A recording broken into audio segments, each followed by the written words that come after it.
अपन बात करते हैं कुछ क्वेश्चंस की जो नीट और जेईई मैंने पहले पूछे गए हैं। तो इसमें मैंने एक सवाल लिख रहा है, देखिए नीट 2019 का सवाल क्या है, स्टार्ट करते हैं। अब देखिए अपना काम है सवाल करना, क्योंकि एग्जाम क्लियर करना तो आपको कंसेप्ट सवाल न्यूमेरिकल लगाने ही पड़ेंगे। तो स्टार्ट कर देखिए, सवाल है नीट 2019 में पूछा कि दो बिंदु ए और बी जिन पर क्रमशः +q और -q आवेश है, एक दूसरे से कुछ दूरी पर स्थित है और इनके बीच लगने वाला बल F है।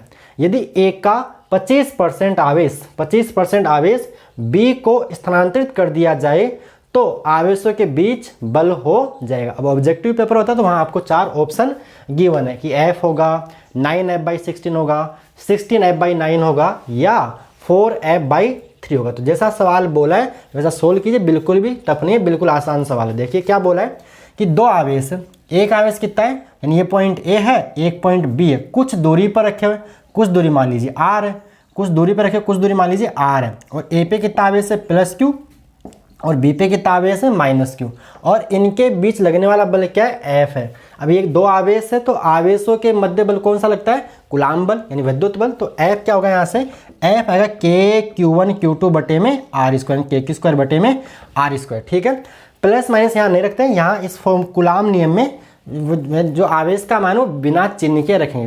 प्लस माइनस आपको बताता है कि आकर्षण होगा या प्रतिकर्षण होगा। तो यहाँ पे एक प्लस और एक माइनस है तो यहाँ पे आकर्षण होगा। तो ये F का मान अपने को मिल गया केस फर्स्ट की अगर बात करें तो। केस सेकंड में क्या बोला, यदि A का 25% यानी ये बोल रहा है कि जो A पे कितना Q यानी Q का 25%, कितना होगा Q का 25%, यानी Q यानी 25 बटे में 100, चाहो तो 1/4 याद ही कर लो, Q/4, Q का 25% Q/4 कहाँ बोल रहा है, B को स्थानांतरित कर दिया जाए। तो जो A पे आवेश होगा, अब नया केस सेकंड यानी A पर जो आवेश हो जाएगा, Q में से 25% निकाल दिया तो Q - Q/4 और B को भेज दिया तो B पे आवेश Q भी मान लेते हैं। तो B पे अब आवेश क्या होगा, पहले कितना था -q था और अब यहाँ से Q/4 इससे इसको भेज दिया तो ये हो जाएगा प्लस का Q/4। अब देखिए यहाँ आवेश कितना हो जाएगा, तो QA का मान हो जाएगा 4Q - Q 3Q/4। क्लियर है, लघुत्तम लेके 3Q/4 और Q भी आ जाएगा कितना, माइनस का 4Q प्लस का Q यानी माइनस का 3Q/4। अब देखिए अब दूरी वही है तो देख केस सेकंड में जो आपका फोर्स होगा F डैश बोलता हूँ वो क्या होगा, KQA इंटू में QB बटे में R²। तो देखिए QA का मान कितना है, QA का मान है 3Q/4, क्या है 3Q/4 और QB में कितना आ रहा है 3Q/4। चिन्ह को नहीं देखना, चिन्ह तो बता रहा है प्लस हो गया मीन्स आकर्षण हो गया प्रतिकर्षण, बटे में क्या आएगा R²। तो इसको सोल्व करेंगे तो आपको मिलेगा, देखिए F डैश बराबर K 3 × 3 9 यानी आप इसको बोल सकते हो 9 बटे में 16, 4 चौक 16 KQ² बटे में R² और KQ² बटे R² किसके बराबर है, F के बराबर। तो F डैश आपको मिलेगा 9/16 F, 9/16 F। तो ये हो गया नया बल, किसमें आ रहा है, option B is correct, 9/16 F। तो यहाँ पे ऑप्शन बी इज करेक्ट, ये आपका हो गया आंसर। तो ऐसे बिल्कुल आसान सवाल, ये आपका नीट 2019 का सवाल था, एक बार आप ये नोट कीजिएगा। फिर आगे सवाल अपन और करते हैं। तो नेक्स्ट क्वेश्चन क्या है, सवाल question number second, JEE main 2019 में पूछा गया था। सवाल ये है +q, q तथा +Q के 3 आवेशों को x अक्ष पर मूल बिंदु से क्रमशः दूरी 0, d/2 तथा d पर रखा गया है। यदि x बराबर 0 पर रखे +q आवेश पर कुल बल 0 है तो q का मान होगा। तो पॉज करो, सोल्व करो, उसके बाद सॉल्यूशन देखना। ठीक है, स्टार्ट करें। तो पॉज करके सोल्व कर लिया तो देखिए नेक्स्ट क्या बोला है, जैसा सवाल बोला है सोल्व कीजिए। सवाल ये बोल रहा है कि x अक्ष पर, ये मान लीजिए x अक्ष आपका, x अक्ष एक कहाँ पे, 3 आवेश x का मूल बिंदु से, कहाँ से, मूल बिंदु से, एक कहाँ रखा हुआ है 0 पे कितना रखा हुआ है +q। ठीक है, ये 0, फिर कहाँ रखा हुआ है d/2, मान लो d/2 यहाँ पे आध दूरी पे, d/2 पे कितना रखा हुआ है q रखा हुआ है और d पे कितना रखा हुआ है d दूरी, यहाँ से d/2 और ये d दूरी पे आवेश रखा हुआ है कितना Q। बोला है कि यदि x, ये रहा x बराबर 0, ये x बराबर 0 है, ये x बराबर d/2, x बराबर d है। बोला क्या है, x बराबर 0 पर रखे प्लस q आवेश पर कुल बल 0 है तो q का मान क्या होगा। तो देखिए इस आवेश पर ये आवेश भी बल लगा रहा होगा और इस आवेश पर ये भी बल लगा रहा होगा। तो देखिए इन दोनों के बीच, तो इस पे कुल बल कितना होगा, F जो होगा, मान लो ये बल लगा रहा है F1, इसको ये होगा प्रतिकर्षण यहाँ पे F1, और ये बल लगा रहा है मान लो F2, तो इसके ऊपर जो नेट फोर्स होगा F1 प्लस F2। अब F1 का मान कितना होगा, इन दोनों के मध्य लगने वाला बल कैसे निकालते हैं, कूलाम नियम से। क्या होता है, K Q1 यहाँ पे कैपिटल Q है, Q2 यहाँ पे स्मॉल q है, और नीचे दूरी कितनी है यहाँ से यहाँ तक d/2, तो d/2 का वर्ग करोगे प्लस इन दोनों के बीच में बल K Q1 भी Q, Q2 भी Q, यानी Q into Q, Q square बटे में दूरी कितनी है d, तो d/2 का वर्ग कर दीजिए। अब साफ बोल रहा है f बराबर क्या है, 0 है, तो इसको आप 0 के बराबर कर दीजिए, यानी सीधा कर दो इसको 0 के बराबर कर, चलो इसको 0 के, तो K स्मॉल q और यहाँ क्या आएगा d² बटे में 4 आएगा, जो 4 कहाँ जाएगा, ऊपर चल जाएगा, और प्लस d² बटे में 4। एक मिनट गलती होगी, ये d/2 थोड़ी होगा, तो ये दूरी कितनी होगी, ये तो स्मॉल d होगी ना भाई, यहाँ तक दूरी कितनी d है ना, अरे ये दूरी कितनी होगी, दूरी ये थोड़ी लेनी है, इन दोनों के बीच की कितनी होगी, तो यहाँ पे d² और प्लस यहाँ Q² बटे में d² बराबर क्या कर दिया 0। तो देखिए ये 4 कहाँ जाएगा, ऊपर चल जाएगा। अब देखिए यहाँ से कॉमन क्या आ रहा है, तो यहाँ से देखिए कॉमन आ रहा है, तो K कॉमन आ गया और यहाँ से Q कॉमन आ गया, इन दोनों से K कॉमन, यानी इसको सोल्व करके आपको स्मॉल q का मान मिल जाएगा, और नीचे से d² कॉमन आ जाएगा। तो यहाँ क्या बचेगा, यहाँ बचेगा Q, और यहाँ कितना बचेगा, यहाँ बचेगा 4Q, यहाँ बचेगा 4Q, और यहाँ बचेगा प्लस का Q बराबर क्या है 0, ये जाएगा किसमें 0 में, तो क्या बनेगा 4Q प्लस Q बराबर 0। तो क्या पूछ रहा है अपने से, Q का मान, तो 4Q बराबर क्या हो जाएगा माइनस का Q, तो Q की वैल्यू क्या आएगी -Q/4, -Q/4 किस में आ रहा है, ऑप्शन सी में, तो ऑप्शन सी इज करेक्ट। तो ये था आपका जेईई मेन 2019 का सवाल। तो इसको आप पॉज करके नोट करो और आगे चलते हैं नेक्स्ट क्वेश्चन नंबर 3 की ओर चलते हैं।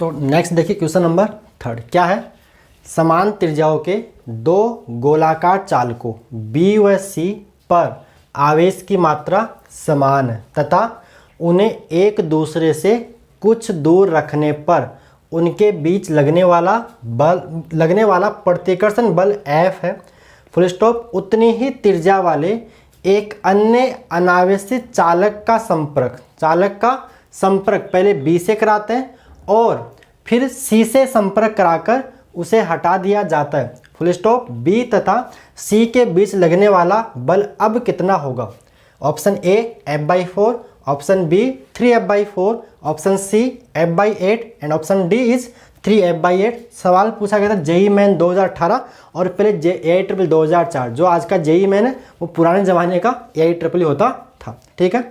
तो सवाल सोल्व करना अपने को, देखिए सवाल क्या है, समान त्रिज्या के दो गोलाकार चालक हैं और B और C है। तो देखिए जैसे सवाल बोलते हुए सोल्व करना है, ऐसा कीजिए, पहले आप पॉज करके एक बार सवाल ध्यान से पढ़िए और पहले सोल्व कीजिए और उसके बाद आगे, अगर नहीं आता तो आगे देखिए, अगर आता तो थोड़ा सा आगे बढ़ जाइएगा, ठीक है। आसान सवाल हो, ज़्यादा टफ सवाल नहीं है। तो पॉज करके सोल्व कर लिया, चाहिए चलो देखते हैं आगे। तो क्या बोला है, दो चालक है B और C, तो मान लेते हैं एक चालक B मान लेते हैं और एक चालक C मान लेते हैं, ठीक है।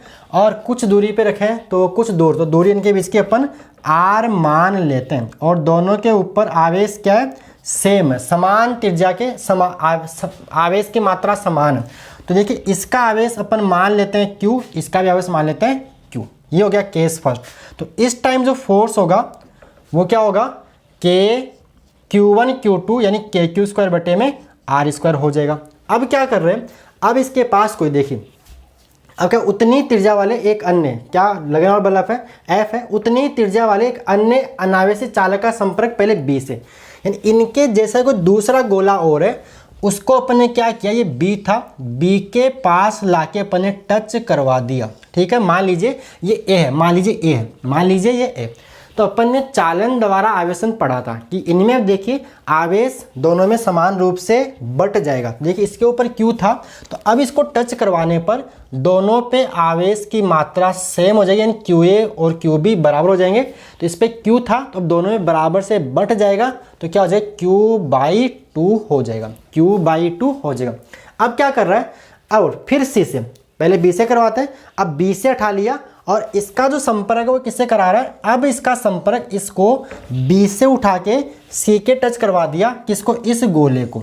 अब देखिए C पे आवेश कितना है, Q, ठीक है, पहले से Q था, और अब B अनावेशित नहीं है, सॉरी अब A अनावेशित नहीं है, ये यहाँ से कुछ आवेश लेके आया है, तो यहाँ इसके ऊपर जो आवेश है वो Q/2 है। अब फिर से क्या होगा, इन दोनों में जो आवेश है बराबर से बट जाएगा, तो QC बराबर QA बराबर से बांटना है, तो दोनों को जोड़ के 2 का भाग दो, दोनों का एवरेज निकाल लो, तो क्या आएगा, Q प्लस Q/2 बटे में, तो दोनों में बराबर से बांटना है, तो दोनों को जोड़ के 2 का भाग दे दो, क्या आएगा, देखिए 2Q प्लस Q, तो ये आएगा 3Q/4।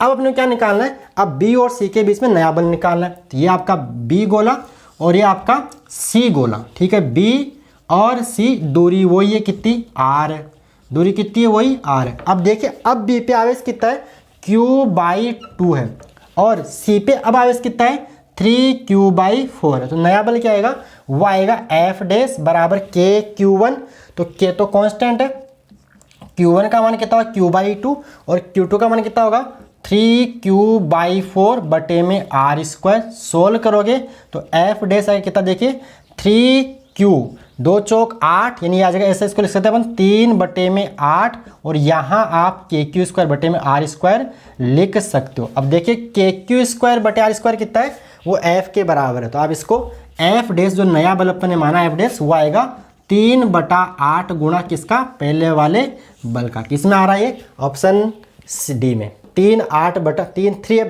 तो option D is correct, option D is correct. तो आप ये पॉज करके ये नोट कीजिए, फिर अपन आगे अगला नेक्स्ट सवाल और करते हैं, क्वेश्चन नंबर 4। तो नेक्स्ट देखिए नीट 2017 का सवाल क्या है, सवाल ये है क्वेश्चन नंबर 4 आज का, कल्पना कीजिए कि एक प्रोटॉन और एक इलेक्ट्रॉन के आवेशों में अल्प अंतर होता है, फुल स्टॉप, इनमें एक -E है और दूसरा E+ΔE है, यदि एक दूसरे से d दूरी पर, फुल स्टॉप, आगे बोला यदि एक दूसरे से स्मॉल d दूरी पर रखे हाइड्रोजन के 2 परमाणुओं के बीच जहां d परमाणु के साइज से बहुत अधिक है। इसका मतलब यह है कि जो दूरी है वो परमाणु के साइज से बहुत अधिक है। इसका मतलब यह है कि आपको आवेशों को बिंदु आवेश मान लेना है, और बिंदु आवेश मान सकते तो वहाँ अपन कूलाम का नियम भी लगा सकते हैं, ठीक है, और 2 द्रव्यमान के बदले गुरुत्वाकर्षण बल भी लगा सकते हैं बिंदु द्रव्यमान मान के, ठीक है। तो ये इसने बोला कि d परमाणु के साइज से बहुत अधिक है, क्लियर है। तो आगे बोला स्तर वैद्युत बल और गुरुत्वीय बल का परिणामी नेट शून्य। आगे बोला वैद्युत बल और गुरुत्व बल का परिणामी मीन्स नेट जो बल है वो शून्य है, तो del e means difference in e, अंतर, डेल ई की कोटि होगी। देखो कोटि क्या होती है, जैसे आप लिखते हैं a × 10⁻n, तो इस 10⁻, जो n है ये बताता है ऑर्डर को, किसको बताता है, ऑर्डर मतलब इसके क्रम को, कोटि को बताता है। जैसे लिखते हैं ना 7.5 × 10⁻4, तो इसका जो ऑर्डर है वो 10⁻4 है, ये ऑर्डर बताता है यहाँ पे। तो अपने इसकी कोटि निकालनी है। स्टार्ट करें तो देखिए प्रोटॉन और इलेक्ट्रॉन के आवेश में बहुत ही अल्प अंतर है। अब इलेक्ट्रॉन में -E मान लेते हैं, तो प्रोटॉन में थोड़ा सा इससे ज़्यादा, थोड़ा सा E+ΔE, लेकिन प्रोटॉन पे आवेश धनावेश होता है। एक दूसरे d दूरी पे रखें। अब देखिए हाइड्रोजन परमाणु की बात करोगे तो हाइड्रोजन परमाणु में क्या होता है, इलेक्ट्रॉन भी होता है और प्रोटॉन भी होता है। तो नेट आवेश कितना होगा, इलेक्ट्रॉन का आवेश -E और प्रोटॉन का आवेश E+ΔE, तो कुल आवेश क्या आएगा, यहाँ पे कुल आवेश ΔE ही आएगा, ठीक है, -E और यहाँ पे E+ΔE, तो टोटल चार्ज क्या हो गया, इस निकाय का, विलगित निकाय का ΔE हो जाएगा। अब देखिए आगे बोला है 2 परमाणु, यानी हाइड्रोजन के 2 परमाणु, एक परमाणु ये मान लीजिए और एक परमाणु ये मान लीजिए, दोनों एक दूसरे से d दूरी पर रखे हुए, एक बार खुद आप पोज के ट्राई कर लेना, बाद में देखना ना, ठीक है, d दूरी पर रखे हुए हैं। अब देखिए इसमें आवेश कितना है डेली, इसमें आवेश कितना है डेली, दोनों के बीच में। तो इन दोनों के मध्य लगने वाला विद्युत बल क्या होता है के कूलाम नियम से के Q1 Q2 बटे में आर स्क्वायर। तो यहाँ पे के Q1 का मान कितना है डेल ई और Q2 का मान भी कितना है डेल, तो यहाँ पे डेल ई का स्क्वायर कर देंगे और यहाँ पे नीचे दूरी डी का वर्ग कर देंगे। ठीक है, तो पूछा क्या है वैद्युत बल और गुरुत्वीय बल का परिणामी शून्य। तो ये हो गया वैद्युत बल। अब गुरुत्वाकर्षण बल क्या होता है, दो द्रव्यमानों के मध्य लगने वाला गुरुत्वाकर्षण बल जानते हो जी m1 m2 बटे में आर स्क्वायर। 11th क्लास में पढ़ रखा है जी m1 m2 बटे में आर स्क्वायर। तो देखिए इन दोनों परमाणुओं के मध्य लगने वाला गुरुत्वाकर्षण बल, तो मान लेते हैं अपन इस परमाणु का द्रव्यमान मान लीजिए डेल एम, तो इसका भी क्या होगा डेल एम होगा। अब ये जो डेल एम है ना क्या होगा, इसका कुल द्रव्यमान, कुल मतलब सभी प्रोटॉनों और सभी इलेक्ट्रॉनों का द्रव्यमान। लेकिन इलेक्ट्रॉन का द्रव्यमान तो बहुत नगण्य होता है, क्योंकि किसी भी परमाणु का सारा का सारा द्रव्यमान कहाँ केंद्रित होता है, उसके नाभिक में। और नाभिक में कौन है, न्यूट्रॉन और प्रोटॉन। तो इसका जो अपन कुल द्रव्यमान है वो लगभग प्रोटॉन के द्रव्यमान के बराबरी लेके चलेंगे। न्यूट्रॉन इसमें क्या एक है ना, न्यूट्रॉन इसमें है नहीं, न्यूट्रॉन तो 0 है, 1h1, इसमें न्यूट्रॉन तो है ही नहीं, तो केवल और केवल प्रोटॉन है। तो केवल और केवल यहाँ पर प्रोटॉन का द्रव्यमान लेके चलेंगे। बात समझ में आ रही है भाई। कुल द्रव्यमान क्या होगा, सभी न्यूट्रॉनों का द्रव्यमान, सभी प्रोटॉनों का द्रव्यमान और सभी इलेक्ट्रॉनों का द्रव्यमान। लेकिन किसी भी परमाणु का जो कुल आवेश, कुल द्रव्यमान है वो सारा का सारा कहाँ होता है, केंद्र में ही होता है। रदरफोर्ड का परमाणु पढ़ रखा है कि सारा का सारा द्रव्यमान नाभिक में होता है, बाकी अधिकांश भाग परमाणु का खाली होता है। अब यहाँ नाभिक में कौन है, न्यूट्रॉन और प्रोटॉन। लेकिन हाइड्रोजन परमाणु में न्यूट्रॉन तो होता है 0, तो यानी जो द्रव्यमान होगा वो यहाँ पे केवल और केवल प्रोटॉन का द्रव्यमान ही होगा। तो क्या आएगा जी m1 m2, तो यहाँ पे आएगा डेल m गुणा डेल m, वो बन जाएगा डेल m का स्क्वायर बटे में d स्क्वायर। अब नेट बल 0 है, नेट बल 0 का मतलब है कि वैद्युत बल और गुरुत्वाकर्षण बल बराबर है। वैद्युत बल और गुरुत्वाकर्षण बल बराबर है, सोल्व कर लीजिए। तो क्या आएगा वैद्युत बल के डेल ई स्क्वायर बटे में डी स्क्वायर, और गुरुत्वाकर्षण बल क्या आ रहा है जी, जी तो होता है सार्वत्रिक गुरुत्वाकर्षण नियतांक, 11th क्लास पढ़ रखे ना। तो जी डेल एम स्क्वायर बटे में डी स्क्वायर, डी से डी कट जाएगा, तो यहाँ से डेल ई स्क्वायर आपको मिलेगा capital G del m square, del m बचाओ तो एम ले सकते हो, मैंने इसको डेल एम ले लिया, द्रव्यमान में अंतर, बटे में क्या आ जाएगा नीचे आ जाएगा। अब जी क्या होता है, यूनिवर्सल ग्रेविटेशनल कांस्टेंट, सार्वत्रिक गुरुत्वाकर्षण नियतांक।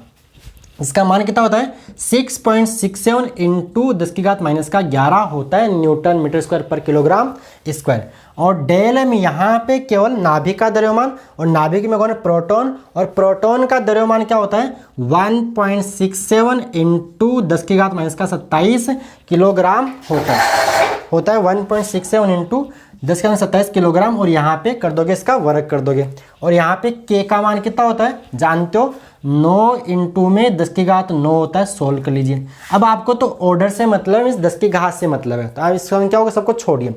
यहाँ क्या आ रहा है 10⁻11 क्योंकि अपने को ऑर्डर से मतलब है, और यहाँ क्या आ रहा है -27 का वर्ग यानी -10⁻54, और प्लस का 9 ऊपर जाके बन जाएगा -9। मैंने इनको क्यों छोड़ा, क्योंकि देखिए अपने को 10 की घात से मतलब है, नंबर से मतलब नहीं है। कितना देखिए -11, -24, -65, -9, -74, ठीक है, -74 आएगा, जोड़ लीजिए, आधार समान घातें जुड़ जाएगी। ठीक है, अच्छा इसको ऊपर ले जाइए 1, 10⁻9 और आधार समान घातें जुड़ जाएगी। तो डेल ई स्क्वायर बराबर कितना आ रहा है 10⁻74, तो डेल ई क्या आएगा, तो डेल ई आ जाएगा वर्गमूल के अंदर 10 की पावर -74, तो डेल ई की जो कोटि आएगी वो 10 की पावर -37 आपको मिल जाएगी। और ये क्या आवेश है, तो यहाँ पे क्या कूलाम आएगा। तो option A B C D, तो ऑप्शन सी इज करेक्ट। क्या आ रहा है 10⁻37 कूलाम, तो option C is correct, option C is correct answer. ये था आपका नीट 2017 का सवाल। इसको आप पॉज करके नोट कीजिए, फिर अपन अगला सवाल और लेते हैं। ठीक है, तो नेक्स्ट देखिए क्वेश्चन नंबर 5, नीट 2016 में पूछा हुआ है और AITREE 2011 में। तो एक बात देखो बच्चों क्लियर है, जेई मेन के क्वेश्चन नीट के पेपर में फिजिक्स के रिपीट होते हैं। यानी अगर आपको नीट क्लियर करना है ना, तो आप जेई मेन के जो भी PY के पिछले 20-25 साल क्वेश्चन लगा लो और नीट के क्वेश्चन लगा लो, आपका फिजिक्स इजीली क्लियर हो जाएगा, गारंटी हो जाएगा। पिछले PY यानी PYQs प्रीवियस ईयर क्वेश्चन आप लगा लीजिए, जेई मेन के क्वेश्चन नीट के पेपर में रिपीट होते हैं। तो देखिए सवाल क्या है, पढ़ते हैं। सवाल क्या है, लंबाई L की दो द्रव्यमानहीन डोरियों द्वारा एक उभयनिष्ठ बिंदु से दो एक समान आवेशित गोले लटकाए गए हैं। ठीक है, क्या एक लंबाई L की दो द्रव्यमानहीन डोरी है, ऐसे मान लीजिए, ऐसे कोई देखिए इसका सॉल्यूशन ऑप्शन और गिवन। एक बार क्या करो, आप पॉज करके एक बार सवाल पढ़ लीजिए और फिर पॉज करके इसको आप खुद सोल्व करना और उसके बाद आप सॉल्यूशन देखना। तो एक बार मैं सवाल पढ़ देता हूँ, चलो सवाल पढ़ लेता हूँ। एक बार, लंबाई L की दो द्रव्यमानहीन डोरियों द्वारा एक उभयनिष्ठ बिंदु से दो एक समान आवेशित गोले लटकाए गए हैं जो कि प्रारंभ में दूरी d और बोला है d का मान L की तुलना में बहुत है, d is less than L की दोनों के बीच की दूरी वो क्या है, दूरी है वो L लंबाई, इन धागों की लंबाई या डोरियों की लंबाई की तुलना में बहुत कम है, पर अपने अन्योन्य विकर्षण के कारण। अब देखिए दोनों समान आवेशित है तो दोनों के बीच बल कौन सा होगा, प्रतिकर्षण का होगा। फिर आगे बोला दोनों गोलों से आवेश एक स्थिर दर से लीक होना प्रारंभ कर देंगे। इनसे आवेश लीक हो रहा है, बाहर निकल रहा है, क्षरण हो रहा है, आवेश लीक होना प्रारंभ करता है। इसके परिणाम स्वरूप आवेश एक दूसरे की ओर v वेग से गति करना प्रारंभ करते हैं, तब दोनों के बीच की दूरी x के फलन के रूप में है। तो ये सवाल है, ऑप्शन गिवन आपको v समानुपाती x की पावर 1/2, x की पावर -1/2, v समानुपाती x की घात -1, v समानुपाती x की घात 1/2 और v समानुपाती x। तो एक बार पॉज करो, सॉल्व करो, उसके बाद आप सॉल्यूशन देखिए। ठीक है, तो कर लिया पॉज। अब देखिए इधर शुरू में क्या बोला है कि लंबाई L की दो द्रव्यमानहीन डोरियां एक उभयनिष्ठ बिंदु से, ऐसा कुछ बोला है, ये कोई उभयनिष्ठ बिंदु पर मान लेते हैं और यहाँ से दो द्रव्यमानहीन डोरियां, इनका द्रव्यमान नगण्य मान सकते हैं, लंबाई L है और यहाँ पे दो आवेश बंधे हुए हैं। ठीक है, जो एक दूसरे से प्रतिकर्षण बल के कारण ऐसे स्थिर है और इनके बीच दूरी क्या है, d है, ऐसा अपन ऐसा उन्होंने दे रखा है। अब आगे क्या बोला है, अब केस सेकंड, जब इनसे आवेश लीक होता है तो ये एक दूसरे की ओर चलना शुरू करते हैं और वेग है v, तो इनके बीच की दूरी, एक बार डायग्राम थोड़ा सा सही बना दो, इनके बीच की दूरी क्या दे रखी है उन्होंने, x है, एक दूसरे की ओर चलना शुरू कर देते हैं। ये आवेश, ये दोनों समान आवेशित है तो इसका आवेश q मान लेते हैं, इसका भी आवेश क्या रहेगा, q ही रहेगा। अब देखिए डोरी है, क्या ये डोरी आपने इससे आवेश लटका रखा है, तो आवेश है तो कुछ ना कुछ द्रव्यमान होगा, तो इसमें अपन तनाव को T मान लेते हैं। यहाँ पे तनाव ऊपर होता है और यहाँ तनाव से नीचे होगा। और ये दूरी अपन कितनी, ये दूरी अपन मान लेते हैं x है, कितनी है, x। देखिए अब, और ये जो कोण है, ये मैं इसको ऐसे लंब डाल के इस कोण को मैं थीटा मान लेता हूँ, क्या मानता हूँ, थीटा। अब देखिए ये d यानी जो x होगा ना, वो x भी L की तुलना में बहुत कम है, इसका मतलब ये वाला कोण बहुत छोटा होगा। भाई दूरी कम है, अभी तो और पास में आ रहा है, x तो d से भी कम होगा, तो ये जो आपका कोण है बहुत छोटा होगा। ठीक है यहाँ तक। अब देखिए आवेश क्या है, आवेश है, इसका कुछ ना कुछ द्रव्यमान होगा, इसका कुछ ना कुछ द्रव्यमान होगा, तो नीचे इसकी ओर, नीचे इसके बल लग रहा होगा भार, जिसको अपन क्या बोलेंगे, mg, या नीचे की ओर इससे क्या लग रहा होगा, mg बल लग रहा होगा। ये तनाव T है, ये कोण थीटा है, तो देखिए इसको हम रिजोल्व करेंगे ऐसे, तो ये कोण भी कितना आएगा, थीटा ही आएगा। अब इस तनाव का इधर घटक क्या आएगा, ये आएगा T कोस थीटा और T का इधर घटक आएगा T साइन थीटा। यानी अपन इस आवेश Q पर लगने वाले कुल बल देख रहे हैं। आप चाहो तो यहाँ देख सकते हो, आप चाहो तो यहाँ भी देख सकते हो। अब देखिए, अभी दोनों आवेश है तो इनके बीच में विद्युत बल भी लग रहा होगा, तो अभी दोनों समान प्रकृति के हैं तो इनके विद्युत बल ऐसे प्रतीक, ये लग रहा होगा विद्युत बल, और इस ऐप का मान होगा कितना होगा, K Q1 बटे में r²। तो Q को मैंने Q मान लिया, दोनों समान आवेशित है तो Q और दूरी को x² अपन ने मान लिया। अब देखिए, तो मान लें किस टाइम पे, किसी इंस्टेंट पे ये बैलेंस है, तो देखिए क्या होगा यहाँ पे, संतुलन में किसी इंस्टेंट पे, तो होगा क्या यहाँ पे, देखिए T साइन थीटा बराबर होगा F, और F बराबर क्या है, K Q² बटे में x², और जितना फोर्स नीचे उतना फोर्स ऊपर, तो क्या आएगा यहाँ से, T कोस थीटा बराबर mg आएगा। ठीक है यहाँ तक। ये समीकरण नंबर 1। समीकरण नंबर 2, अगर समीकरण 1 में आप 2 का भाग दोगे तो आपको मिलेगा T साइन अपॉन T कोस, यानी टेन थीटा। समीकरण 1 में समीकरण 2 का भाग दोगे तो आपको मिलेगा टेन थीटा बराबर K² बटे x² mg, तो x जाएगा नीचे, x² बटे में mg। ठीक है यहाँ तक पहले पढ़ रहा है। किसी इंस्टेंट पे किसी क्षण इस आवेश पे नेट बल देखा, जितना ऊपर उतना नीचे, जितना इधर उतना नीचे, इधर ठीक है यहाँ तक, तो ये आ गया। अब देखिए टेन होता है लंब बटे में आधार, तो थीटा ये रहा, तो लंब बटे आधार, अपने पास आधार नहीं है, अपने पास कर्ण है। तो यहाँ देखिए जो x है वो l की तुलना में बहुत बहुत कम है, तो इस कोण को अपन टेन थीटा की जगह, यानी थीटा यहाँ पे क्या हो गया, इसका मतलब ये हो गया जो ये कोण है वो बहुत छोटा होगा, और जब कोण बहुत छोटा होता है तो टेन थीटा को, दिस इम्प्लाइज आप टेन थीटा को लगभग साइन थीटा लिख सकते हो, और ये साइन थीटा क्या होता है, लंब बटे में कर्ण। तो यहाँ पे देखिए ये x है, ये सेंटर है, तो ये जो दूरी यहाँ से यहाँ तक कितनी आएगी, ये x/2 आपकी आएगी। तो यहाँ से मिलेगा टेन की जगह साइन थीटा, साइन होगा लंब बटे में कर्ण, तो x/2 बटे में l, लंब बटे में कर्ण, यहाँ बनेगा 90 डिग्री, तो ऐसे ठीक है, लंब बटे में कर्ण, तो लंब होगा x/2, तो यहाँ टेन की जगह 2 जाएगा नीचे, यानी x/2l बराबर आप बोल सकते हो kq² x² mg।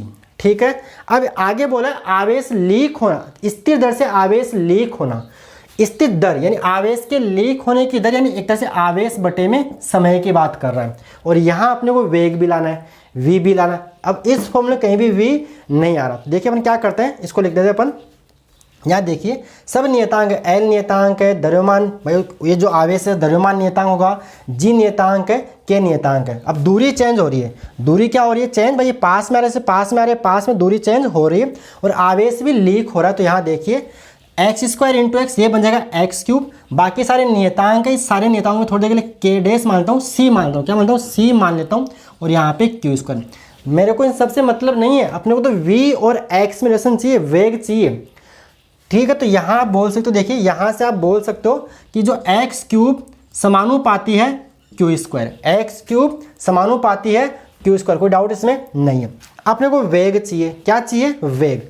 तो यहाँ अपन देखिए इस q को ऐसा लिख दे, इस q को कर लेते अकेला, तो ये x की पावर है, यूँ बोल दीजिए q² समानुपाती x³, इससे कोई फर्क नहीं पड़ेगा।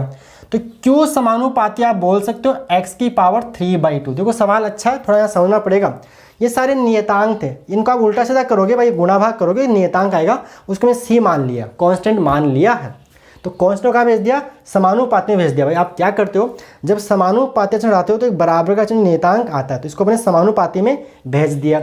अब देखिए आवेश की दर, लीक होने की दर, तो यहाँ आप कर दो लीक होने की दर, यानी दोनों तरफ t के सापेक्ष आप अवकलन कर दो, तो क्या dq/dt, इधर समानुपाती, ठीक है, x की घात n का अवकलन क्या होगा, घात आगे घात में से एक कम करो, 3/2 - 1, और x का क्या होगा भाई, t के सापेक्ष करो ना, तो x का अवकलन होगा dx/dt, dx/dt। ठीक है, अब फिर से देखिए यहाँ पे, तो आपको मिल गया dq/dt समानुपाती, यहाँ पे 3/2, x की पावर 3/2 में से एक गया तो कितना बचेगा, 1/2 बचेगा, और dx/dt, dx/dt यानी दूरी बटा समय, यानी विस्थापन बटा समय, और विस्थापन बटा समय क्या होता है, वेग होता है, इसको आप वेग बोल सकते हो। फिर से देखिए ये dq/dt, या x/2l यहाँ पे, तो ठीक है, dq/dt वेग नियतांक है भाई, लीक होने की दर एक कांस्टेंट रहेगी, तो यहाँ से आप सारे नियतांक तो देखिए आप बोल सकते हो v, और इस x की पावर 1/2 को ले आओगे इधर, तो v समानुपाती x की पावर -1/2 आएगा, प्लस का 1/2, इधर आके माइनस का हाफ बन जाएगा। थोड़ा समझने की इसको जरूरत पड़ेगी, ये सारे नियतांक, तो उसको सारे नियतांक को छोड़ दिया अपन ने, फिर से अपने को तो v और x में रिलेशन चाहिए था, तो v समानुपाती x की पावर -1/2 आपका होगा आंसर। तो option A is correct, option A is correct, ये आपका ऑप्शन ए सही होगा। बोलो क्लियर है?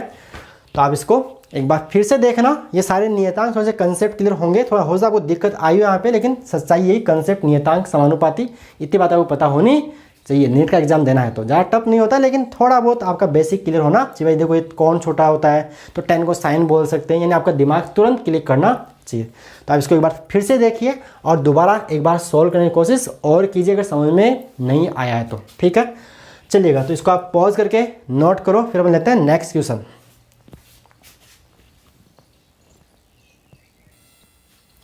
तो नेक्स्ट देखिए क्वेश्चन था आपका 8 2010, 8 यानी जेईई मेन 2010 में पूछा हुआ सवाल है। देखिए सवाल अच्छा है। सवाल क्या है, दो एक समान आवेशित गोलों को बराबर लंबाई की डोरियों से लटकाया गया है। डोरियां एक दूसरे से 30 डिग्री का कोण बनाती है। कोमा जब 0.8 ग्राम पर सेंटीमीटर क्यूब घनत्व के दरों में लटकाया जाता है तो कोण वहीं रहता है यदि गोले के पदार्थ का घनत्व 1.6 ग्राम पर सेंटीमीटर क्यूब है, तब द्रव का परावर्तांक होगा। द्रव का परावर्तांक होगा। तो ये इसकी ट्रिक भी और शॉर्ट ट्रिक भी होती है, लेकिन वो शॉर्ट ट्रिक के साथ मैं आपको भी समझा दूंगा। इसकी शॉर्ट ट्रिक होती है, शॉर्ट ट्रिक से भी करवा देंगे पहले, और इसका शॉर्ट ट्रिक बनी कैसे, कहाँ से आई, वो मैं आपको सोल्व करवा देता हूँ। हाँ, आपने कूलाम नियम पढ़ रखा है ढंग से तरह से। कूलाम नियम निर्वात में, कूलाम नियम माध्यम में, और परावर्तन क्या होता है कि किसी माध्यम में बल दो आवेशों के मध्य निर्वात की तुलना में जितने गुना कम हो जाएगा उसे उस माध्यम का परावर्तांक या आपेक्षिक विद्युतशीलता बोलते हैं। आराम से पिछले लेक्चर पूरे देख के फिर आया करो सवालों के ऊपर। जितने आपने, आई होप आपने जो मैंने लेक्चर अपलोड किए सारे देख लिए होंगे, या फिर आपको कहीं से आता हुआ आपने पढ़ रखा है। ठीक है, देखिए सवाल क्या है। सवाल ये सोल्व करें तो देखिए इसकी ट्रिक, शॉर्ट ट्रिक होती है, ये होता है इसका फॉर्मूला, एप्सिलॉन आर का फॉर्मूला होता है रो एस बटे में rho S minus rho L. Rho S क्या होता है, एस पर सॉलिड ठोस का घनत्व, जो आपने ठोस लटकाया उसका घनत्व, और एल मतलब लिक्विड जो द्रव है, जिस द्रव में आपने गोले को लटकाया उस गोले का, उस द्रव का घनत्व। देखिए रो एस का मान इन ठोस का घनत्व याद रखा 1.6 और द्रव का घनत्व 0.8। जब सोल्व करोगे आप इसको तो 1.6 अपॉन 0.8 यानी 16/8 कितना का आंसर। ये तो होती है शॉर्ट ट्रिक, आप लिख लीजिए। अब ये शॉर्ट ट्रिक बनी कैसे, कहाँ से आती है, तो मैं आपको वो भी शॉर्ट पूरा समझा देता हूँ। ठीक है, फॉर्मूला ये तो क्लियर हो गया ना। आंसर कितना आएगा, 2 आएगा, जिसमें भी आपका ऑप्शन है। तो ये तो शॉर्ट ट्रिक है। ठीक है, आ रही बात समझ में।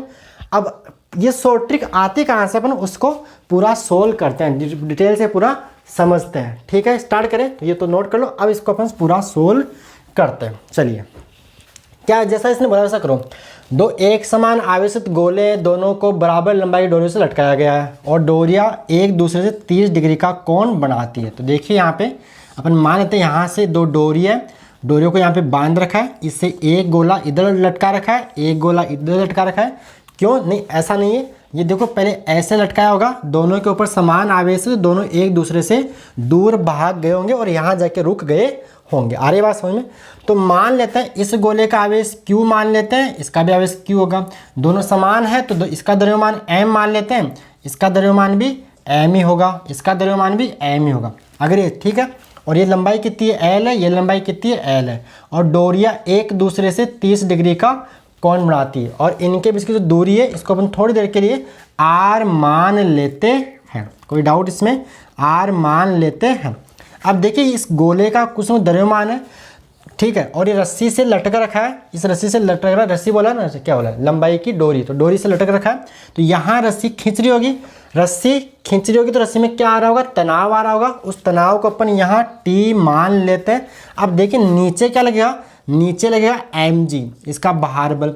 बाहर क्या होता है, द्रव्यमान इंटू गुरुत्वीय त्वरण। और देखिए तनाव है, ये कोण अपन यहाँ से लाइन खींच लेते हैं, इसका लंब, इसका मतलब समद्विभाजन कर लेते हैं। ये पूरा 30 डिग्री है तो ये कितना होगा, 15 डिग्री होगा। अब इस तनाव के करते हैं घटक, देखिए ये अपन लाइन इसके समांतर खींचते हैं तो ये कोण भी कितना होगा, 15 डिग्री होगा। अब तनाव के घटक करो तो थीटा के साथ क्या आएगा, कोस, तो T कोस 15 डिग्री, और इधर थीटा के लंबवत क्या आएगा, T साइन 15 डिग्री। यानी अपन किसी एक आवेश पर नेट बल देख रहे हैं, इसके ऊपर देख लो चाहे इसके ऊपर देख लो, इससे कोई फर्क नहीं पड़ेगा। अब देखिए ये दोनों आवेश है, तो इन दोनों आवेशों के मध्य वैद्युत बल भी लग रहा होगा, इन दोनों एक दूसरे को प्रतिकर्षित कर रहे होंगे। तो जो वैद्युत बल है वो इधर लग रहा होगा F, और इस F का मान क्या है, F का मान होगा दोनों आवेशों के मध्य K Q1 Q2 बटे में R²। दोनों समान आवेशित है तो Q रहेगा, तो K Q1 Q2 Q गुणा Q² बन जाएगा, तो K² बटे में R²। अब देख किसी टाइम में अगर संतुलन में है तो जितना फोर्स ऊपर उतना फोर्स नीचे, जितना फोर्स राइट में उतना फोर्स लेफ्ट में होना चाहिए। तो देखिए T साइन 15, अगर ये बैलेंस है तो T साइन 15 डिग्री किसके बराबर होना चाहिए, F के बराबर। और F क्या है यहाँ पे, K Q² बटे में R²। लेकिन यहाँ अपने को परावर्तांक निकालना है तो K की जगह लिखना पड़ेगा कितना, T साइन 15, K की जगह लिखना पड़ेगा 1/4 पाई एप्सिलॉन नॉट, और यहाँ पे Q² बटे में R²। इसको आप समीकरण नंबर 1 बोल दीजिए। इसी प्रकार देखिए नीचे mg ऊपर t cos 15, तो t cos 15 बराबर किसका आएगा, mg के बराबर आएगा। अब आप क्या करो, समीकरण 1 में समीकरण 2 का भाग दे दो, तो क्या होगा, इसमें इसका भाग दोगे तो t से t कट जाएगा, साइन अपॉन कोस क्या होता है tan थीटा, तो बन जाएगा tan 15 डिग्री बराबर इसका भाग इसमें, तो ये बनेगा क्या बनेगा, देखिए 1/4 pi epsilon naught q square बटे आर स्क्वायर इंटू में mg बन जाएगा। ठीक है, ऐसा होगा ना, ये mg भाग में होगा तो ये गुणा में चला जाएगा ना नीचे वाला सारा, तो ये इंटू में mg आ जाएगा। समीकरण 1 में समीकरण 2 का भाग अपन ने दे दिया। समीकरण नंबर आप इसको 3 थोड़ी देर के इसको समीकरण नंबर 3 आप इसको बोल दीजिए। ये तो कब था, जब ये बाहर था, ठीक है, लटकाया गया 30 डिग्री कोण बनाती है। जब फिर इसके बाद क्या किया, जब इसको इस व्यवस्था को उठा के किसी लिक्विड में डुबो दिया, किसी पानी मान लो किसी टैंक में डुबो दिया, ऐसे इसको उठाया यहाँ से और किसी टैंक में से डुबो दिया, तो क्या होता है, तो देखिए कोण वही रहता है। ये केस फर्स्ट, केस सेकंड की बात करूँ मैं, केस सेकंड यही है कि इसको उठा के किसी मान लो डोरिया यही है, डोरिया यही मतलब सब कुछ व्यवस्था ऐसी कैसी, इसको उठा के किसी द्रव के अंदर डुबो दिया है, गोला वही है, सब कुछ वही है, लेकिन इसको किसी द्रव के अंदर ऐसे द्रव में डुबो दिया है और उस द्रव का आपको दे रखा है, क्या दे रखा है, उस द्रव का घनत्व दे रखा है, ये द्रव 0.8 ग्राम पर सेंटीमीटर क्यूब। यहाँ पे लिक्विड का घनत्व दिया हुआ, बाद में लिख देंगे अपन, क्लियर है। अब देखिए जब आप सोचिए, मान लो आपका फुटबॉल है, एग्जाम्पल फुटबॉल है, आपने धागे से बांध रखा है और उसको पानी के टैंक में डालिए, क्या होगा, वो ऐसे हवा में ऐसे रस्सी खींच रही है, लेकिन जैसे ही पानी के टैंक में डालोगे तो रस्सी ढीली पड़ जाएगी, यानी उसमें तनाव चेंज होगा, यानी ढीली पड़ रही है, मतलब उस पानी ने भी, मैं लिक्विड को द्रव को पानी बोल रहा हूँ, उस पानी ने भी ऊपर की ओर बल लगाया होगा, इसे क्या बोलते हैं, उत्प्लावन बल बोलते हैं। ऐसा यहाँ भी होने वाला है। तो देखिए क्या होगा, अब तनाव, रस्सी ढीली पड़ जाएगी तो तनाव टी तो रहेगा नहीं, क्या रहेगा, टी डैश मान लेते हैं, टी डैश मान लेते हैं, और कोण वही है, तो ये कोण कितना हो जाएगा, 15 डिग्री हो जाएगा। वही काम, द्रव्यमान चेंज होगा नहीं, नीचे mg लगेगा, कोई दिक्कत वाली बात, नीचे mg तो लगे, कोई दिक्कत वाली बात नहीं है। हाँ, ऊपर क्या आएगा, ये कोण कितना बनेगा, 15 डिग्री, भाई एकांतर कोण है ना, ये समझ दो ना, एकांतर कोण मैंने बोला नहीं था, ये एकांतर कोण होते हैं 15 डिग्री। ये कितना आएगा, ये टी डैश तो है और ये कोण 15 डिग्री होगा, तो टी डैश का इधर घटक थीटा के साथ क्या आता है, कोस, तो टी डैश कोस 15 डिग्री, और टी का इधर घटक क्या आएगा, इसके लंबवत इधर क्या आएगा, टी डैश साइन 15, और इनके बीच में बल भी लगा होगा, दोनों आवेश से, इसका आवेश क्यू, इसका आवेश क्यू, आवेश चेंज होगा नहीं, द्रव्यमान चेंज होगा नहीं, द्रव्यमान इसका भी क्या मान लेते हैं अपन, m मान लेते हैं, इसका q और m अपन ने मान रखा है। तो इनके बीच में भाई आवेश वही है, तो बल क्या होगा, प्रतिकर्षण होगा, तो ये प्रतिकर्षण बल अपन F मान लेते हैं। ठीक है, F मान लेते हैं।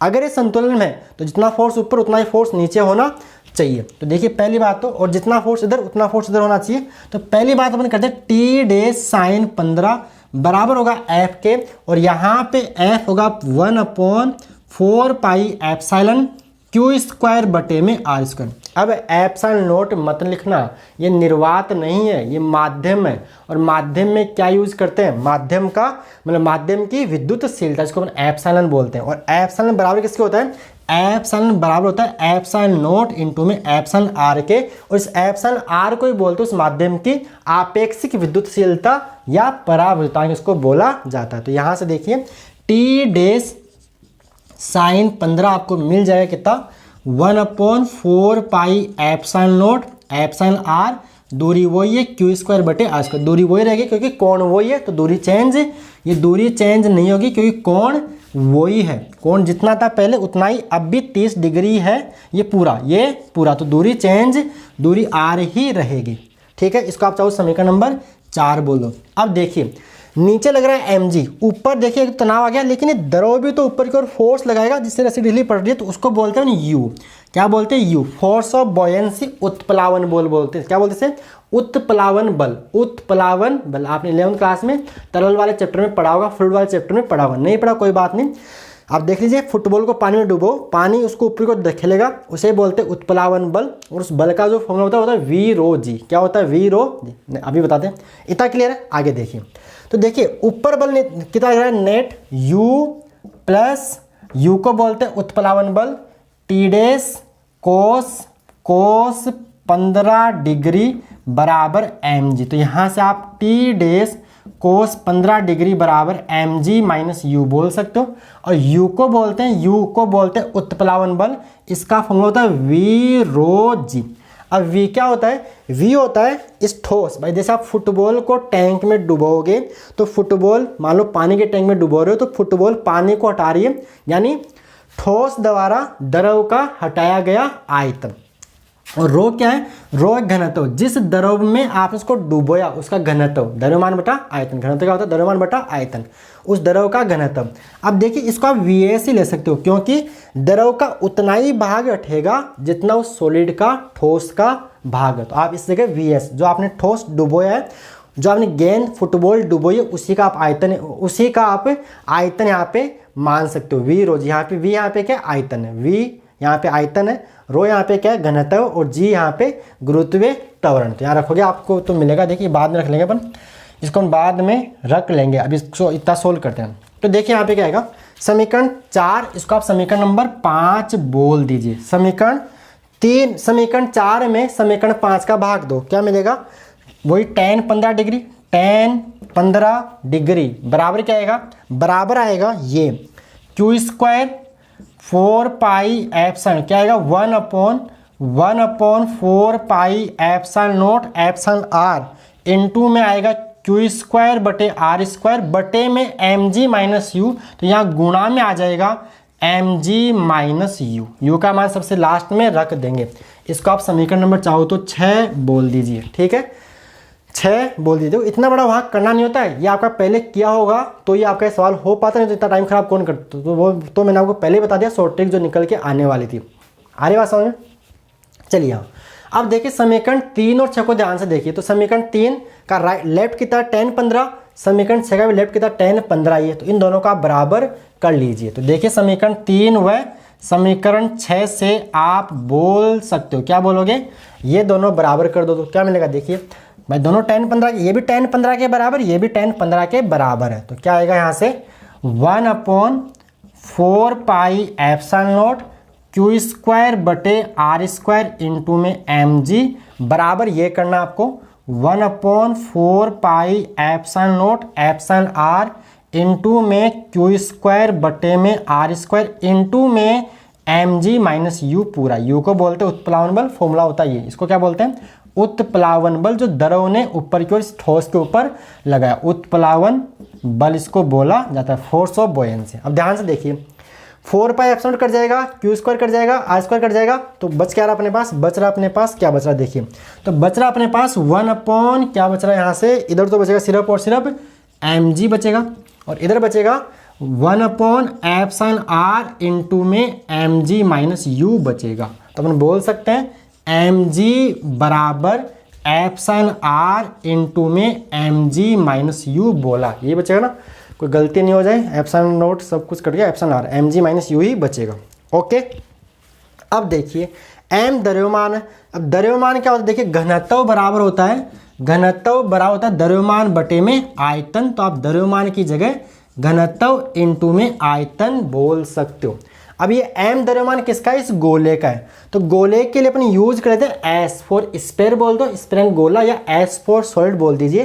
तो आप इस m की जगह लिख सकते हो रो s यानी गोले का घनत्व, vs गोले का आयतन इंटू में g बराबर क्या है एप्सिलॉन आर, और m की जगह, m द्रव्यमान किसका है, गोले का, तो गोले का घनत्व मान लीजिए रो s, गोले का आयतन मान लीजिए vs इंटू में g, और u को बोलोगे v रो g, तो vs यहाँ पे घनत्व लिक्विड का इंटू में g आएगा। अब देखिए यहाँ से g कॉमन आके कट जाएगा, vs भी कॉमन आके कट जाएगा, तो बचेगा क्या, बचेगा अपने पास यहाँ से क्या बचेगा, vs कट गया और क्या कट गया, g कट गया, तो रो s बराबर क्या बच रहा है, बराबर एप्सिलॉन आर इंटू में रो s माइनस रो l बचेगा। बोलो बच रहा है ना, g कॉमन आके कट जाएगा इधर से, vs कॉमन आके कट जाएगा इधर से, तो यहाँ से आपको एप्सिलॉन r का जो फॉर्मूला मिल रहा है, क्या मिल रहा है, वो मिल रहा है रो s बटे में रो s माइनस का रो l। ये तुमने शुरू में आपको बताया था, ये फॉर्मूला आता है, ऐसे समझाने में टाइम लगा वो बात अलग है, लेकिन कंसेप्ट मैंने आपको सिखा दिया। अब देखिए कॉम्पिटिशन में सवाल आता है वो पहले आपका किया हुआ होना चाहिए, मतलब कॉन्सेप्ट आपको आना चाहिए। कौन सा आपको आना चाहिए। और नीट में मैं बोल रहा हूँ, आप जितने PYQs करोगे, जितना रट्टा मारोगे ना उतना ही फायदा मिलेगा, जितना रट्टा मारोगे ना उतना ही फायदा मिलेगा नीट के अंदर। तो ठीक है, आ रही बात समझ। PYQs पूरे कर लीजिए पहले वाले। अब सोल्व कर लो यहाँ पे, ये पहले पड़ गया ना, ये वाला क्लियर है। वी रो जी उत्प्लावन बल, VS ठोस द्वारा द्रव का हटाया गया आयतन। तो ठोस द्रव का उतना ही आयतन हटाया जितना उसका खुद का, जितना उसका, मान लो गेंद डाली तो गेंद उतना ही पानी हटाएगी टैंक में से जितना गेंद का खुद का वॉल्यूम है, खुद का आयतन है। अब मान रख दो तो एप्सिलॉन रो एस यहाँ पे क्या है, रो एस ठोस का, तो रो एस कितना है यहाँ पे, रो एस यहाँ पे गिवन आपको 1.6 और रो एल, रो मतलब घनत्व, लिक्विड द्रव का घनत्व गिवन 0.8 रखोगे, सोल्व करोगे आपका आंसर 1.6 अपॉन 1.6 माइनस का 0.8, सोल्व करने यू विल बी गेट 2। और इसका परावर्तन का कोई मात्रक होता नहीं है। यहाँ पे बात समझ आ गई, ये माध्यम बल लिखने का तरीका होता है। ठीक है, तो आई होप आप सब कुछ पढ़ के आए होंगे यहाँ पे। हाँ नहीं भाई, फॉर्मूले तो आने चाहिए, ऐसा थोड़ी होता है कि फॉर्मूला याद नहीं किया न्यूमेरिकल करने स्टार्ट करते, ऐसा नहीं होता है। फॉर्मूला वगैरह बेसिक फॉर्मूले आपको आने ही चाहिए। तो इसको आप पॉज करके नोट कीजिए और ये आज के बाद ये कॉन्सेप्ट, ये फॉर्मूला याद कर लीजिए ऐसे सवालों के लिए। ये फॉर्मूला भी वीरोजी उत्प्लावन बल का होता है। तो आप इसको पॉज करके नोट करो, फिर अपन अगला सवाल और लेते हैं। देखिए नेक्स्ट क्वेश्चन, CBSE PMT 2010। जो आज नीट होता है वो पहले AIPMT इंडिया लेवल पे, RPMT स्टेट लेवल पे और AIMS तीनों के अलग अलग एग्जाम होते थे। तब उस टाइम का ये सवाल है, आज सबके लिए कॉमन होता है नीट। तो सवाल PMT का ही सवाल देखो क्या है। सवाल आसान, बिल्कुल आसान सवाल है। क्या बोला है, दो धनात्मक आयनों में प्रत्येक का आवेश Q है। तो धनात्मक आयन धनावेश है, आयनों में प्रत्येक आवेश Q तथा परस्पर D दूरी पर स्थित है। फिर आगे बोला प्रत्येक आयन पर हटाए गए इलेक्ट्रॉनों की संख्या क्या होगी। धनावेश है तो इलेक्ट्रॉन बाहर निकले होंगे, तो कितने इलेक्ट्रॉन हटाए आपको भी बताना है। हटाए गए इलेक्ट्रॉनों की संख्या क्या होगी यदि आयनों के मध्य प्रतिकर्षण बल F क्रियाशील, और दोनों धनावेश है, समान प्रकार के आवेश है, तो उनके बीच में क्या होगा, प्रतिकर्षण बल होगा। जो फोर्स ऑफ रिपल्सन है उसकी वैल्यू आपको गिवन है कितनी, F है। तो आपको हटाए गए इलेक्ट्रॉनों की संख्या, भाई कितने इलेक्ट्रॉन हटाए उन्हीं की संख्या आपको बतानी है। ऑप्शन गिवन आपको, ऑप्शन ए गिवन है 4 pi epsilon not f d square बटे q square, option B 4 pi epsilon not f d square बटे ई स्क्वायर, और ई यहाँ पे है is the charge on electron, e electron पर आवेश है, ऐसा इन्होंने बोल रखा है सवाल के अंदर। एंड सी गिवन है 4 pi epsilon not F E square बटे में d square, and option D आपको गिवन है 4 pi epsilon not f d square बटे में ई स्क्वायर। तो एक बार पॉज करके सोल्व कीजिए और फिर आगे सॉल्यूशन देखिए। ठीक है, तो चलिए कर लिया आपने, तो आगे देखिए नेक्स्ट। तो देखिए क्या करना है, दो धनात्मक आयन है, प्रत्येक पर आवेश Q है, और देखिए मान लो दो आवेश ऐसे Q और Q, और इनके बीच दूरी कितनी है D है, और इनके मध्य लगने वाला प्रतिकर्षण बल आपको दे रखा है F। तो F का मान क्या होगा यहाँ से, K Q1 Q2 बटे में R स्क्वायर, तो K Q स्क्वायर बटे में D स्क्वायर। लेकिन देखिए ऑप्शन में कहीं भी K नहीं है, आंसर एप्सिलॉन नॉट के रूप में। तो आप जानते हो K की जगह क्या लिखते हैं, 1/4 पाई एप्सिलॉन नॉट, तो यहाँ आएगा, और वो भी लिखते हैं एक बार। ओके, तो यहाँ से हम क्या करते हैं, यहाँ चलो लिख लेते हैं K की वैल्यू 1/4 पाई एप्सिलॉन नॉट रखा अपन यहाँ पे, तो यहाँ से Q स्क्वायर बटे में D स्क्वायर आपको मिल जाएगा। अब देखिए आपको चाहिए नंबर ऑफ इलेक्ट्रॉन्स, तो अपन जानते हैं Q बराबर Ne आवेश का क्वांटीकरण से। ठीक है, तो यहाँ अपने को N निकालना है, तो इसके लिए N होगा Q बटे में E, तो यहाँ से आप इससे Q का मान निकाल लो पहले। तो Q आएगा यहाँ से, Q देखिए यहाँ से इसको तो गुणा करोगे तो आएगा 4 pi epsilon not f d square, ये आएगा ना। Q यहाँ से क्या मिलेगा आपको, Q की वैल्यू ये मिलेगी, Q का मान क्या आएगा यहाँ से, इधर गुणा कर दिया जाएगा। ठीक है, Q स्क्वायर आपको मिलेगा, देखिए Q स्क्वायर बराबर 4 pi epsilon not D square into में F, तो यहाँ से Q का मान आपको मिल जाएगा कितना, 4 pi epsilon not f d square. ठीक है, वर्गमूल के अंदर, कोई डाउट यहाँ तक नहीं। अब जानते हो Q बराबर NE, तो यहाँ से N बराबर Q बटे में E, Q का मान कितना है, तो Q का मान है 4 रूट के अंदर 4 pi epsilon not f d square बटे में E, और E के भी वर्गमूल लगाना है, तो आप इसको बोल दीजिए वर्गमूल के अंदर 4 pi epsilon not f d square, और ई को वर्ग करके वर्गमूल के अंदर भेज सकते हैं, क्योंकि आप जानते हो रूट ई स्क्वायर अब भी ई के बराबर है, आपने ई को वर्गमूल के अंदर भेज दिया। ठीक है, तो ओके प्यारे, ये था आपका प्यारे बच्चों आंसर। ठीक है, 4 pi epsilon not f d square बटे में e square, option D is correct. तो ये बिल्कुल आसान सवाल। तो एक बार इसको आप पॉज करके नोट करो, फिर अपन आगे और अच्छे अच्छे सवाल लेते हैं। तो देखिए नेक्स्ट क्वेश्चन आपका जेई मेन 2009, जिसको अपन पहले AIEEE बोलते हैं। सवाल क्या देखिए, सवाल है एक वर्ग के विपरीत कोणों में प्रत्येक पर एक आवेश कैपिटल Q रखा है, फुल स्टॉप। फिर इसके दो विपरीत कोणों पर आवेश स्मॉल q रखा है। यदि कैपिटल Q पर परिणामी विद्युत बल शून्य है, तब capital Q upon small q का मान क्या होगा। ऑप्शन गिवन हो -2√2, -1, 1 एंड -1/√2। तो पॉज करके सॉल्व करो, फिर आगे सॉल्यूशन देखिए। तो कर लिया पॉज करके सॉल्व, चलिए सॉल्व करें। देखिए तो जैसा ही बोल रहा है सवाल वैसा ही कर दीजिए। सवाल बहुत ही आसान सवाल है। क्या बोला, एक वर्ग है, तो एक वर्ग बना लो। एक वर्ग जिसकी चारों भुजाएं क्या होगी, बराबर होगी। तो दूरी कुछ दी नहीं, तो वर्ग की भुजाएं चारों बराबर होती है, तो दूरी आप a मान लीजिए, ये a मान लीजिए, a मान लीजिए, a मान लीजिए, ये a मान लीजिए। अब देखिए बोला है विपरीत कोणों में प्रत्येक पर एक आवेश q। तो देखिए यहाँ कैपिटल Q मान लो, यहाँ भी कैपिटल Q ही होगा। विपरीत कोणों पे, विपरीत अपोजिट, यहाँ कैपिटल Q, यहाँ कैपिटल Q। फिर देखिए इसके दो विपरीत कोणों पर आवेश स्मॉल q, यानी यहाँ पे और यहाँ पे स्मॉल q रखा है। अब बोला है कैपिटल Q पर परिणामी विद्युत बल शून्य है, तब Q बटे Q का मान बताओ। तो देखिए आप क्या करो, इसके ऊपर नेट फोर्स निकाल लो, किसी या तो इसके ऊपर निकाल लो या इसके ऊपर निकालो, किसी के एक पे 0 कर दो। तो देखिए इस आवेश पे बल कौन लगा रहा है, ये भी लगा रहा है, ये भी लगा रहा है और ये भी लगा रहा है। तो देखिए ये दोनों समान प्रकृति के, यहाँ क्या होगा प्रतिकर्षण। तो मैं इस बल को F1 मान लेता हूँ, और F1 का मान क्या होगा, कैपिटल Q स्मॉल q बटे में a स्क्वायर। इसी प्रकार ये इसके ऊपर लगा रहा होगा, ये वाला इसके ऊपर, इसको मैं F2 बोल देता हूँ।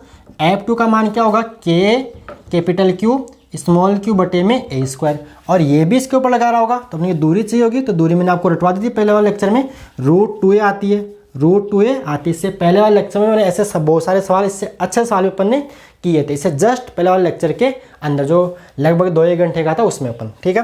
तो 2 घंटे 5-10 मिनट का था, 5-7 मिनट का था जो भी था, ठीक है। √2a। तो देखिए ये जो बल लगा रहा है इसको मैं F3 मान लेता हूँ, ये F3 आएगा। और F3 का मान कितना होगा, KQ स्क्वायर। देखो Q इंटू Q इन दोनों के मध्य, तो KQ स्क्वायर बटे में √2a का वर्ग करोगे। √2a का जब वर्ग करोगे तो बनेगा कितना, 2a स्क्वायर आएगा। अब आप क्या करो, पहले इन दोनों का परिणाम निकालो, इनका और इन दोनों का। तो देखिए यहाँ से ध्यान से देखिए, F1 बराबर क्या है, F2।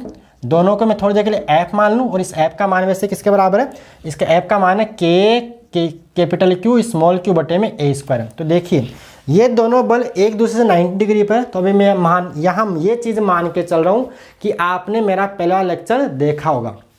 फिर भी आप भी बताओ, ऐसी कोई बात नहीं है। जब दोनों बल देखिए परिणाम में बराबर हो और दोनों के बीच में कोण 90 डिग्री हो, तो इन दोनों का जो परिणामी आएगा, इसको मैं F डैश बोलूँगा, वो F डैश आएगा √2 इंटू में F आएगा। कैसे आता है, जब या तो सदिश का उस फॉर्मूला लगा दो, p square plus Q square plus 2pq cos theta वर्गमूल के अंदर, उससे सोल्व कर लो या सीधा याद करो। भाई कॉम्पिटिटिव एग्जाम देना है तो वहाँ तो जितना याद होगा उतना ही बेटर रहेगा, क्योंकि सवाल मतलब सोल्व करने का टाइम बच जाएगा। तो √2 इंटू में F आएगा। भाई जब दो सदिश परिणाम में बराबर हो और एक दूसरे से 90 डिग्री पर हो, तो उनका परिणामी किसी एक सदिश का √2 गुना होता है। तो ये जो इन दोनों का परिणामी होगा F1 और F2 का परिणामी, उसको मैं F डैश बोल रहा हूँ, और वो F डैश जाएगा इधर से। क्यों, क्योंकि दोनों जब परिणाम में बराबर है तो इनका परिणाम बिल्कुल बीच से निकलेगा। यानी ये कौन 45, देखो ये तो 45 बन रहा है, तो ये बीच से यानी F3 की दिशा में हो जाएगा। तो F डैश का मान यहाँ से √2 इंटू में F, और F की वैल्यू क्या है, F की value capital Q small q बटे में a स्क्वायर। अब देखिए Q पर नेट बल, यानी Q पर जो F नेट है वो क्या आ रहा है, ये दोनों का जोड़, यानी F डैश प्लस F3। अब ये दोनों एक ही दिशा में, तो इनको सिंपल अपन जोड़ लेंगे, और प्रश्न अनुसार इसका मान कितना है, 0 है। भाई परिणामी विद्युत बल 0, तो इसका नेट क्या करना है, 0 के बराबर कर देना। अब दोनों को जोड़ के 0 के बराबर कर लो, तो F डैश कितना आएगा, √2 कैपिटल Q स्मॉल q बटे में a स्क्वायर, प्लस यहाँ पे F3 कितना आएगा, ये रहा के क्यू स्क्वायर बटे में 2a² बराबर 0 कर दो, सोल्व कर लो। तो यहाँ से कुछ कॉमन वॉमन आ रहा है, वो कट जाएगा कट पिट के। देखिए क्यू कॉमन आ रहा है और के कॉमन आ रहा है, तो देखो के कॉमन, क्यू कॉमन और नीचे से a² कॉमन। तो यहाँ बचेगा √2 और इंटू में बचेगा क्यू प्लस यहाँ बचेगा कैपिटल Q बटे में 2 बराबर 0। ये जाएगा 0 के अंदर भाई, ये 0 बटा कुछ भी भाई, जो भाग में जाएगा ना 0 बटा कुछ भी 0। तो √2 स्मॉल q बराबर यानी प्लस q बटा 2 बराबर आप 0 कर सकते हो। तो यहाँ से रूट या क्या बोल सकते हो, q/2 बराबर माइनस का √2q बोल सकते हो। अपने q बटा q चाहिए तो स्मॉल q को ले आओ नीचे, तो q/q बराबर माइनस का 2√2, इस दो को इधर गुणा कर दीजिए तो आएगा माइनस का 2√2। तो अब नीचे यहाँ पे आप सब तो 1 लगा सकते हो। तो ये इसमें ऑप्शन नंबर कौन सा है, ए आ गया। तो option A is correct, option A is correct. बोलो आसान सवाल था बिल्कुल। अब देखिए ऐसा सीधा उठ के मतलब ना फॉर्मूले, तो ये सारी बातें आपको आनी चाहिए ना। हालांकि मैंने आप सारी बातें कोशिश की बताने की, फिर भी आपको बेसिक नॉलेज होना चाहिए, क्योंकि इसके पिछले लेक्चर में आपने जो सदी में इसका जस्ट पिछला लेक्चर, उसमें सारी बातें डिटेल से बता रखी है। सर को जोड़ते कैसे हैं, कौन 90 डिग्री हो तो क्या होता है, 60 डिग्री हो तो क्या होता है, 120 हो तो क्या होता है, बराबर हो तो क्या होता है, 0 हो तो क्या होता है, 180 हो तो क्या होता है, सारी बातें मैंने डिटेल से बता रखी है। तो ये आप पॉज करके नोट कीजिए, फिर अपन अगला सवाल और लेते हैं। तो नेक्स्ट देखिए क्वेश्चन आपका 8/2004 का सवाल, पुराना सवाल लेकिन अच्छा सवाल है कंसेप्ट क्लियर करने के लिए। सवाल क्या देखिए, सवाल ये 3 आवेश -q1 प्लस q2 तथा -q3 चित्रानुसार रखिए। आपको ये डायग्राम गिवन है, बोला है -q1 पर बल का x घटक अनुक्रमानुपाती मतलब समानुपाती, जो बल का x इस घटक है वो किसके इनमें से समानुपाती आपको बताना है। ऑप्शन गिवन आपको ये q2/b² minus q3/a² sine theta. Option B q2, q के पैर में उठा ना q2 दूसरा आवेश बटे में b² माइनस q3 बटे में a² कोस थीटा, जहाँ पे ये दूरी a है ये दूरी b है, ये आवेश -q1 ये आवेश प्लस q2 ये आवेश -q3 ये x और ये yx है। ऑप्शन सी आपका q2/b² plus q3/a² sine theta and option D is q2/b² plus q3/a² into में cos थीटा। तो आपको इस मतलब क्या -q1 पर बल का x घटक किसके समानुपाती है, किसके डायरेक्टली प्रोपोर्शनल आपको ये बताना है। तो सोल्व कर इसको देखिए। तो इस डायग्राम दोबारा बनाता हूँ, एक बार आप पॉज करके डायग्राम बना के सोल्व करो और इसके बाद आप इसका सॉल्यूशन देखिए, या नहीं होता है तो और हो गया तो आगे बढ़िएगा। तो सोल्व करके देखिए इसको। चलिए आपने कर लिया, करे तो देखिए इधर। तो आपको ये डायग्राम दे रखा है, तो इस डायग्राम दोबारा मतलब देखो, ये आपको डायग्राम गिवन है ये वाला, यहाँ पे -q1 है, ये x है, ये x है और यहाँ पे क्या, यहाँ पे प्लस q2, यहाँ पे प्लस q2 है और यहाँ पे आपका -q1 है और ये आपका yx है और यहाँ से थीटा कोण पे दे रखा आपको, ये थीटा कोण, ये कोण आपको कितना गिवन है, थीटा गिवन है और यहाँ पे एक आवेश कितना है -q3 आवेश है और ये दूरी आपको गिवन कितनी है, ये दूरी आपको गिवन है a है। अब देखिए आपको इस q1 पे निकालना है बल। तो देखिए q1 आवेश पर ये q3 बल लगा रहा होगा और q1 आवेश पर q2 बल लगा रहा होगा। तो देखिए यहाँ पे माइनस और ये माइनस है, तो q3 और q1 के मध्य बल होगा प्रतिकर्षण का, क्या होगा, प्रतिकर्षण का बल होगा। और q1 और q2 ये प्लस और ये माइनस है, तो इनके बीच होगा बल आकर्षण का। देखिए मान लेते हैं q2 q1 पर जो बल लगा रहा है वो F2 है, क्या है, F2, यानी इसके द्वारा q2 द्वारा q1 पर लगाया गया बल। और q3 q1 पे जो बल लगा रहा है उसको मैं क्या मानता हूँ, थोड़ी देर के लिए F3 मान लेता हूँ, लेकिन F3 नीचे होगा। क्यों होगा, क्योंकि ये दोनों समान प्रकृति के नेगेटिव और माइनस माइनस एक दूसरे को प्रतिकर्षित करते हैं। अब ध्यान से देखिए, ये कोण थीटा है, तो देखिए ये अगर मैं लाइन खींचूं तो ये कोण थीटा है, तो आपका ये कोण भी थीटा होगा, क्योंकि ये दोनों बन जाएंगे शीर्षाभिमुख कोण। कोई डाउट यहाँ पे, अब क्लियर। तो देखिए F2 का जो मान होगा, F2 क्या यहाँ पे Q2 द्वारा Q1 पर या -q1 पर लगाया गया बल, F2 का मान होगा, F2 होगा K Q1 बटे में दूरी कितनी लेनी, इन दोनों के वैसे कितनी है, b², ये इसका आंसर आएगा b², ये तो हो गया F2। इसी प्रकार F3 जो होगा, F3 का जो मान होगा क्या, F3 का मतलब है Q3 द्वारा Q1 पर लगाया गया बल, ये आप लाइन लिख देना, Q3 द्वारा Q1 पर लगाया गया बल। तो F3 यहाँ से क्या आएगा, F3 आएगा K Q1 Q3 बटे में ए स्क्वायर, लेकिन अपने को चाहिए एक्स एक्स में।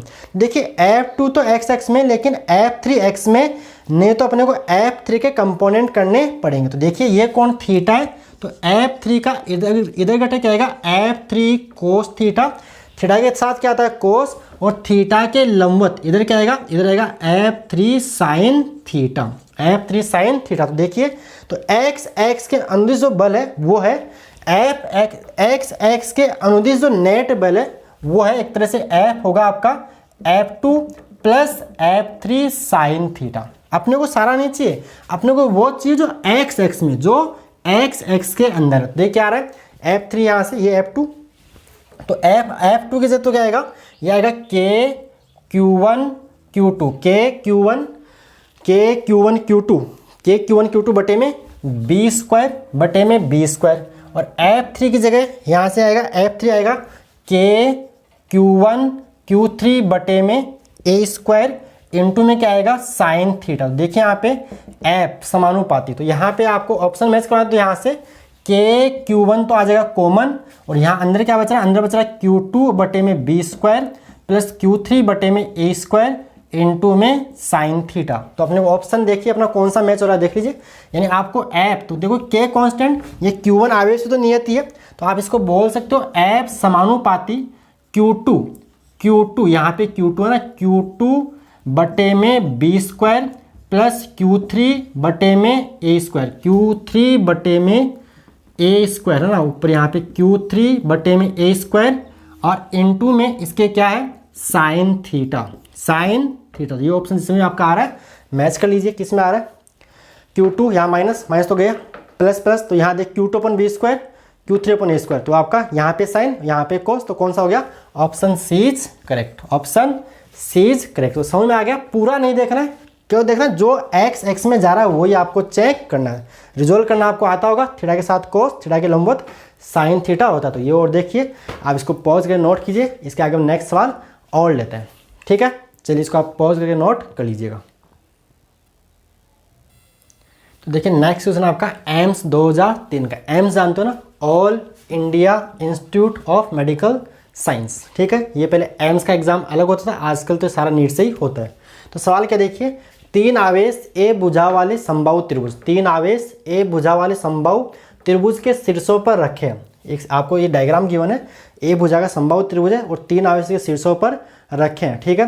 तो शीर्ष ए पर रखे आवेश द्वारा, शीर्ष यहाँ पे ए बी सी, अच्छा ये ए है, शीर्ष ए पर रखे आवेश द्वारा अनुभव किया गया बल, शीर्ष ए पर रखे आवेश द्वारा अनुभव किया गया बल BC के लंबवत दिशा में होगा। ऑप्शन गिवन आपको, option A is Q square 4 pi epsilon naught a square, option B minus Q square बटे में 4 pi epsilon naught a square, and option C 0 शून्य, and option D Q square बटे में 2 pi epsilon naught a square. तो pause करके solve करो और फिर उसके बाद में आगे सॉल्यूशन देखना। चलो स्टार्ट करें। तो देखिए सवाल समझ आएगा ना, आपकी समबाहु त्रिभुज दे रखा है, समबाहु त्रिभुज आपको गिवन है और इसके शीर्षों पर 3 आवेश रखा है कि देखो ये रहा, ये प्लस क्यू है, ये माइनस क्यू और ये प्लस क्यू, वो डायग्राम भी साथ में गिवन है। भुजा इसकी ए, तो इस शीर्ष ए पर रखे आवेश पर BC के लंबवत कितना बल लग रहा है वो आपको निकालना है। तो देखिए यहाँ पे क्या करो, ये मैं डायग्राम दोबारा से बनाता हूँ एक बार। ये आपके पास समबाहु त्रिभुज मान लेते हैं अपन, यहाँ पे माइनस क्यू आवेश है, यहाँ पे प्लस क्यू आवेश है, ये शीर्ष बी है, वर्टेक्स सी है ये वाला, ये वर्टेक्स ए है और यहाँ पे आवेश रखा हुआ है, यहाँ प्लस क्यू आवेश रखा हुआ। तो देखिए ये इसकी भुजा ए है, भुजा ये, तो देखिए इसके ऊपर ये आवेश बल लगा रहा होगा, ये प्लस है, ये माइनस, तो यहाँ क्या हो रहा होगा, आकर्षण हो रहा होगा, और ये भी इसके ऊपर बल लगा रहा होगा, सी वाला भी ए पर रखे आवेश पर फोर्स लगा रहा होगा, ये दोनों क्या है प्लस प्लस, तो यहाँ क्या हो रहा होगा, प्रतिकर्षण हो रहा होगा। तो मान लेते हैं इनके जो प्रतिकर्षण ये हो गया, इसको मैं F1 मान लेता हूँ, F1, और इसको मैं F2 मान लेता हूँ। अगर बात करूँ तो देखो F1 का रियल में जो मान होगा वो होगा K Q स्क्वायर बटे में A स्क्वायर। भाई प्लस माइनस केवल इतना बताता है कि आकर्षण होगा या प्रतिकर्षण। समान प्रकृति के आवेश है तो प्रतिकर्षण होगा और असमान आवेश है तो आकर्षण होगा। तो देखो F2 को एरो इधर, क्योंकि इसको खींच रहा होगा, इसको इधर भगा रहा होगा, ये ये इसको भगा रहा होगा। अब देखिए, और F2 दिशा की बात करो, देखो F1 की दिशा है CA की ओर, C से A की ओर है। और F2 की बात करूं तो F2 का परिणाम तो आने वाला वही K Q1 Q2 दोनों Q1 Q2 दोनों QQ है, तो K Q स्क्वायर बटे में दूरी यहाँ पे A स्क्वायर। दिशा की बात करो तो AB की ओर है, A से B की ओर। ध्यान से देखिएगा, तो F1 और F2 परिणाम में बराबर है, यानी KQ स्क्वायर बटे में A स्क्वायर। थोड़ी देर के इसको अपन क्या मान लेते हैं, F मान लेते हैं, इसको थोड़ी देर के लिए अपन F मान लेते हैं। अब देखिए, आपको तो BC के लंबवत चाहिए, ये तिरछा मिर्चा नहीं चाहिए आपको, सीधा इसके परपेंडिकुलर, इसके जस्ट 90 पे कितना आएगा ये बताना। तो देखिए आप क्या करो, इस BC के समांतर लाइन खींच लो, BC के समांतर लाइन खींच लो।